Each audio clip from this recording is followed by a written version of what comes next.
cette tempête Ciarán, elle a déjà touché l'Irlande et avant son arrivée en Belgique, la France se prépare aussi à l'affronter. Voyons cela avec Bertrand Menu et Esmeralda Labi. Elle approche. En témoigne la couleur du ciel. Ciarán devrait toucher les côtes françaises en fin de journée avec des vents allant jusqu'à 170 km/h. Les habitants des régions concernées se préparent comme ils peuvent.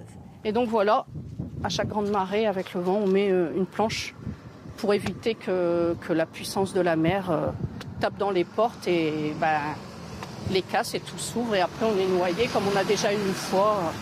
3200 pompiers seront mobilisés dans 6 départements, 4 en Bretagne, ainsi que la Manche et la Loire-Atlantique. Partout sur le reste du territoire national, j'encourage les Françaises et les Français à ne pas sortir dans la nuit de mercredi à jeudi de chez eux. Et s'ils devaient sortir, de ne pas être près des cours d'eau et pas près de la mer. Les vagues pourraient atteindre jusqu'à 10 mètres de haut. Le risque de submersion est bien réel. Des lignes SNCF ont été suspendues. L'aéroport de Brest est fermé. On ne peut pas exclure qu'elle se décale un petit peu plus vers le nord, auquel cas notre tempête circulerait surtout sur la Bretagne et les côtes de la Manche et pourrait dans ce cas-là épargner en grande partie par exemple le bassin parisien.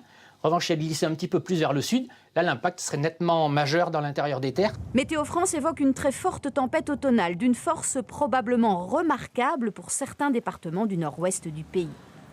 Ciarán a déjà touché certaines régions d'Irlande du Nord, inondant des quartiers, forçant les habitants à se déplacer en bateau, à briser des vitres pour entrer dans leurs commerces et restaurants inondés. Well, we knew bad weather was coming. We knew the water was high yesterday. We are in a floodplain. We have a river and a canal, but we've never seen anything like this.